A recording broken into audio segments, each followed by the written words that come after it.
وينك يا ويلك ابن خالتك يجيب مشاهدات أكتر منك. كثير من البيوت السوريين اليوم تحولت لاستديوهات تصوير بسبب الناس اللي عم تعمل محتوى، وتحديدا محتوى شخصي فردي أو عائلي.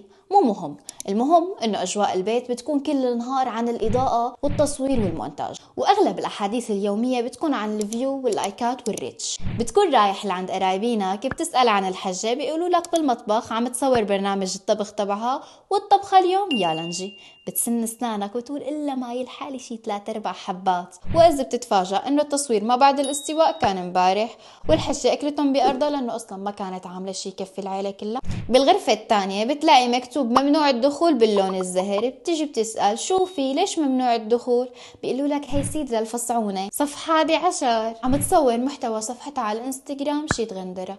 ما هو لولا علبة السينمكي لك انت الحالة بتبكي. لا وبيقعدوا بيشرحوا لك عن مهاراتها وصفحتها اللي عم تتطور اكتر واكتر، البنات اللي عم يتابعوها من كل الدول العربية. وانا بغيب على قلبي كل ما اتذكر كيف غندرتني بعرس جارتنا وطلعت برعي. بستفقد الاخ الصغير حمودة بيقولوا لي عم يصور تحديات على التيك توك، شي نطوطة بين حواض الزريعة، شي لم الغسيل بضربة واحدة. هاد نفسه اذا امه قالت له ناولني ملقط الغسيل بيطلع له بألف قصة. تجي بتقول لهم دقوا لاختكم الكبيرة نسلم عليها، بيقولوا لك لا مستحيل، بتكون هلا فاتحة بث مباشر عم تصور اولادها لاول مرة بحديقة الحيوانات. وبيناتنا الحكي هي مو اول مرة اولادها بيروحوا على حديقة الحيوانات، بس مشان يضرب العنوان على اليوتيوب. اما الاب عامل ادارة لكل هالبرامج وعم يعمل تنسيق لمواعيد التصوير وعم يتابع التعليقات المسيئة. هلا خلونا نحكي جد، هيك مشاريع ممكن تكون رابحة مع الزمن، ممكن انه تعمل شهرة، ممكن انه تعمل مصاري، بس على الاكيد هن خسروا ميزات الحياة الطبيعية بعيدا عن الاضواء. فيكم تكونوا صناع محتوى، بس لازم تقدموا المحتوى المفيد وتبعدوا عن المحتوى الشخصي يلي ما بيجيب الا وجع الراس.